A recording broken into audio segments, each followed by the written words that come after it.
नमस्कार दोस्तों मैंने आपको एक वीडियो में बोला था कि अपनी स्ट्रेटेजियां साइडवे मार्केट में बहुत ही अच्छे से काम करती है और आज मार्केट साइडवे में भी था। तो मैं तो केवल एक ही ट्रेड लेता हूं दिन में। मैं आपको हर जगह ट्रेड लेके तो नहीं बता सकता, लेकिन मैं मार्केट का एनालिसिस तो ना ट्रेड लेने के बाद भी ना सारे दिन करता हूँ। जब तक मार्केट क्लोज ना मैं तब तक मार्केट को देखता रहता हूँ। तो मैंने कुछ जगह पे स्क्रीन रिकॉर्डिंग करी है चार्ट की, जहां पर मेरे को लगता है ना कि मैं यहाँ पे ट्रेड लूंगा, तो उस हिसाब से मैं आपको वो पहले बता देता हूँ और उसके बाद में आपको पूरी आंसर की आज के चार्ट की मिल जाएगी। आज मैं आपको बताऊंगा कि मैं स्काल्पिंग कैसे करता हूँ और मेरी स्काल्पिंग की क्या स्ट्रेटेजीज होती है। तो चलिए दोस्तों वीडियो शुरू करते हैं, और हाँ, वीडियो को अंत तक जरूर देखिएगा। दोस्तों इससे पहले भी मार्केट में बहुत कुछ हुआ था, लेकिन मैंने उसकी रिकॉर्डिंग नहीं करी, तो मैं आपको बताता हूँ। जब मार्केट यहाँ पे ये रेजिस्टेंस ले रहा था बार बार और यहाँ पर ये सपोर्ट ले रहा था बार बार, लेकिन जब मार्केट पहले कुछ कर रहा था तो वो ऊपर जाके वापस नीचे आ जाता था, और नीचे जाने के बाद में फिर वापस मार्केट रेजिस्टेंस के पास में जाता था, और रेजिस्टेंस के पास में जाने के बाद वापस मार्केट वापस सपोर्ट के पास में आता था।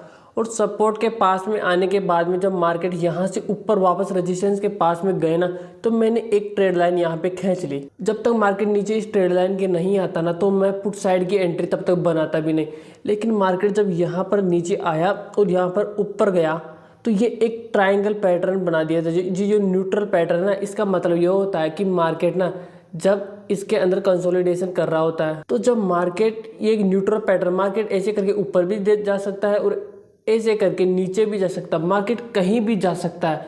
लेकिन यहाँ पर मार्केट ने ये कैंडल ऊपर क्लोजिंग दे दी। इस कैंडल को क्लोजिंग होने के बाद में जब ये क्रॉस करके जा रही थी ना, तो मैंने एंट्री ले ली थी, और इसका जो नीचे एसएल है ये मैंने रख लिया था।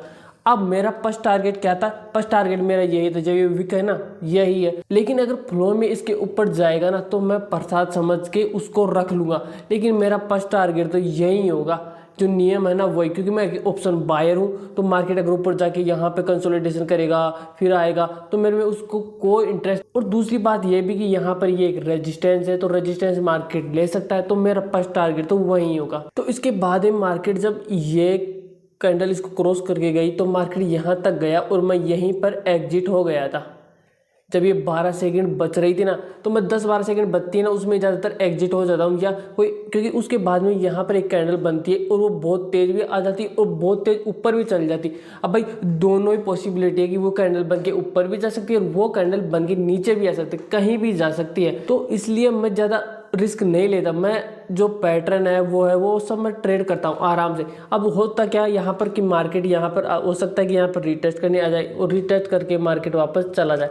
अब हो सकता है कि मार्केट यहाँ पर आए, कुछ पैटर्न बनाए और यहीं से निकल ले, कुछ भी हो सकता है। ये तो मार्केट है, तो जहाँ पर जो हमारी पॉसिबिलिटी बनेगी ना, उस हिसाब से हम ट्रेड लेंगे। जो हमारी कंडीशन है, जो हमारा सेटअप है वो बनेगा और हम ट्रेड लेंगे। अब ये मार्केट वापस क्यों आ सकता है? क्योंकि ये एक रेजिस्टेंस है और इसको मार्केट ने डायरेक्ट तोड़ा है, तो ये वापस तो आ सकता है। रिटेस्ट करने मार्केट इसको आ सकता है। तो बड़ी कैंडल बनने के बाद में यहाँ पर मैं एग्जिट हो गया, और इसके बाद में मार्केट ये एम पैटर्न बनाता है। जो ये रेजिस्टेंस था, अब ये एक सपोर्ट का काम करेगा, ठीक है, करेगा। तो ये एक एम पैटर्न बनाया, और एम पैटर्न वाले वीडियो में मैंने आपको बताया था कि अगर ये छोटी सी कैंडल बन गई ना, तो मैं तो भाई ट्रेड लूँगा और इसी का एसएल रखूँगा। तो मैं इसी का एसएल रख के ट्रेड ले लूँगा, और जो इसका ये टारगेट है ना, वही मैं टारगेट रखूँगा। इसका टारगेट यहाँ तक आ रहा था, तो मैं यहाँ तक का टारगेट ले लूँगा। क्यों? क्योंकि आगे ये भी देखो ना कि ये एक क्रॉसिंग हो रही है, ये एक सपोर्ट है और ये एक रेजिस्टेंस था जो अब एक सपोर्ट बन चुका है। तो यहाँ पर तो भाई साहब दो सपोर्ट हो गए, क्रॉसिंग हो गई। और मैंने बता दिया था कि जहाँ पर क्रॉसिंग होती है वहाँ पर भैया मार्केट बहुत तेज बढ़ता है। तो मैं तो इसलिए यहीं पर एग्जिट हो जाऊंगा, ज़्यादा लालच बिल्कुल भी नहीं करूंगा। तो मार्केट अब यहाँ पर आया और यहाँ पर मैं एग्जिट हो गया, और यहाँ पर अब ये डबल क्रॉसिंग बन गई। अब डबल क्रॉसिंग बन गई, ठीक है। तो अब मार्केट यहाँ से बढ़ेगा, ये भी गारंटी नहीं है कि मार्केट यहाँ से बढ़ेगा, और ये भी गारंटी नहीं है कि मार्केट यहाँ से गिरेगा। लेकिन अगर कंफर्मेशन बनेगी ना, तो हम एंट्री लेंगे। अब मार्केट यहाँ पर आया, दो सपोर्ट थे, तो यहाँ पर पॉसिबिलिटी थी कि 99% की मार्केट तो ऊपर जाएगा। लेकिन अभी भी ना 1% घट रहा ना, हो सकता है हमारा एसएल हिट हो जाए, तो हम यहाँ पर एसएल ले लेंगे, ठीक है। अब जो कंडीशन बनी, हमारा सेटअप बना, बड़ी कैंडल आई और बड़ी कैंडल के ऊपर ये कैंडल क्लोज करी और ये मार्केट इसको रिटेस्ट भी कर। अब यहाँ पर पूरी पॉसिबिलिटीज बन गई और मार्केट 100% ऊपर बढ़ेगा और मार्केट ऊपर बढ़ा। और ऊपर बढ़ने के बाद में मार्केट जब यहाँ पर ये स्विंग बनाता है, ये वाली स्विंग, ठीक है। अब ये स्विंग बनाने के बाद में मैं एक ट्रेड लाइन ड्रॉ कर लिया। अब जब तक मार्केट इस ट्रेड लाइन के नीचे क्लोज नहीं करेगा ना, कोई भी कैंडल, एक कैंडल क्लोज करे, अब जब एक कैंडल इसके नीचे क्लोज कर देगी ना, तभी भी रिस्क है लेने में, तभी भी रिस्क है। लेकिन उस कैंडल क्लोज होने के बाद में आप छोटा मोटा टारगेट लेके एग्जिट हो सकते हो। लेकिन अगर कोई पैटर्न बनता है और उसके बाद में कैंडल क्लोज होती है, तो वहाँ पर तो 100% चांस है कि मार्केट बढ़ेगा। क्या वहाँ पे तो 100% चांस है कि मार्केट बढ़ेगा। अगर कोई पैटर्न भी बनाता है और कैंडल भी क्लोज करता है, एम पैटर्न बनाए, कुछ भी जो चैनल बनाए, कुछ भी, और नीचे कैंडल क्लोज करे, तो वहाँ से तो मार्केट गिरेगा। अब दोस्तों आते हैं हमारे पूरे प्राइस एक्शन पर, जो हमारे आंसर की है वो। तो मैं इन सबको अब हटा देता हूँ पहले, ठीक है। ये मैंने इनको सबको हटा दिया। और एक यहाँ पर हमारा मार्केट शुरू हुआ था, तो मैं पहले जब यहाँ से मार्केट शुरू हुआ ना इस जगह से, तो मैं पहले की जो रेजिस्टेंस है वो सपोर्ट पहले ड्रॉ कर लेता हूँ। तो देखो एक तो ये आ रहा था, ये तीसरा दिन है, तीसरे दिन मार्केट इसके सपोर्ट और रेजिस्टेंस को अभी भी ले रहा है, मना नहीं कर रहा है बिल्कुल ही।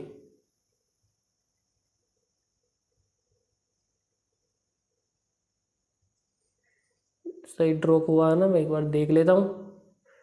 बॉडी से बॉडी और विक से विक कनेक्ट हो जानी चाहिए अपनी, ठीक है, बिल्कुल अच्छा बन गया अपना। अब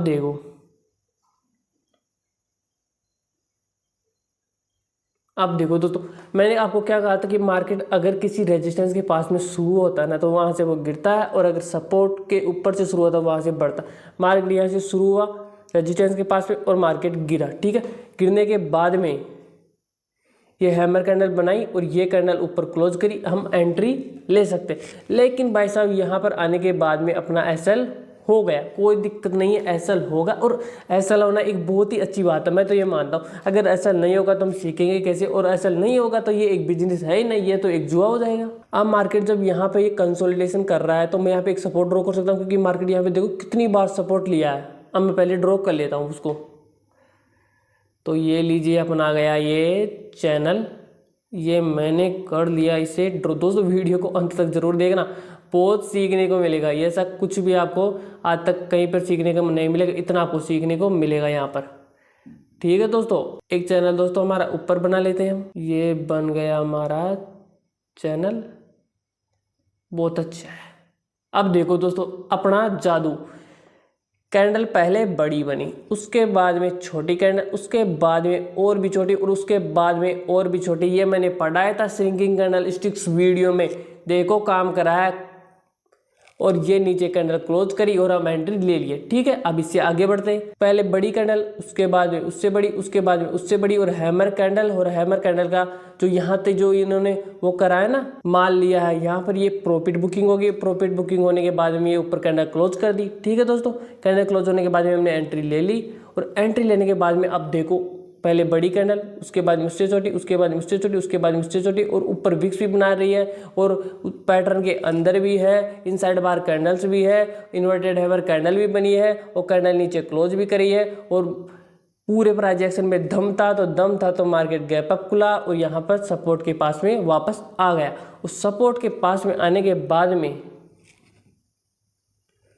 मार्केट ऊपर गया और बड़ी कैंडल बनाई, और मैंने कहा था कि अगर बड़ी कैंडल बन रही है तो टारगेट अपना हाफ होना चाहिए। अब देखो दोस्तों यहाँ पर भी ये बड़ी कैंडल बनी है, लेकिन यहाँ पर एक हैमर कैंडल, पावर कैंडल बन गई, उसका पावर ये कैंडल कम कर दी। जो सेलर्स का पावर था ना, वो ये कैंडल कम कर दी। अब यहाँ पर देखो दोस्तों ये कैंडल बनी और यहाँ पर सेलर्स का पावर कम नहीं हुआ, कोई पैटर्न नहीं बना, तो यहाँ पर ये बड़ी कैंडल काम कर गई। आप यहाँ तक का टारगेट ले सकते हो। और यहाँ पर ये दो स्विंग बन चुकी है, तो ये स्विंग की वजह से यहाँ पे ये सपोर्ट था और मार्केट यहीं तक आया, ठीक है। अब मैं ये सपोर्ट ड्रॉ कर लेता हूँ। ये जी मैंने कर लिया जी सपोर्ट ड्रॉ। चैनल नहीं बना रहा दोस्तों मैं, ऐसे ही ट्रेड लाइन से काम चला लेते हैं, ठीक है दोस्तों। मार्केट नीचे आया, ऊपर गया, नीचे आया, ऊपर गया, नीचे आया, और ये बन गया हमारा एक ट्राइंगल पैटर्न। और ट्रायंगल पैटर्न बनने के बाद में ये कैंडल ऊपर क्लोज करी, ऊपर क्लोज करने के बाद में ये एम पैटर्न बनाया, एम पैटर्न यहाँ पर रिटेस्ट करा और रिटेस्ट करने के बाद में यहाँ पर दो रेजिस्टेंस और सपोर्ट दोनों मिक्स हो गए, दो सपोर्ट बन गए यहाँ पर। और दो सपोर्ट बनने के बाद में मैंने बता दिया था कि मार्केट भैया बहुत तेज बढ़ेगा, तो यहाँ से मार्केट बढ़ा और यहाँ पे बढ़ते वक्त यहाँ पर मार्केट ने एक स्विंग बना दी, ये वाली स्विंग। तो मैं एक ट्रेड लाइन ड्रॉ कर लेता हूँ, ये मैंने विक से लेके एक ट्रेड लाइन ड्रॉ कर ली। अब मेरा क्या है यहाँ पर कि जब तक मार्केट ना इस ट्रेड लाइन के नीचे क्लोज नहीं होगा तब तक मैं पुट साइड की एंट्री तो बनाऊंगा नहीं, अब चाहे कुछ भी हो जाए।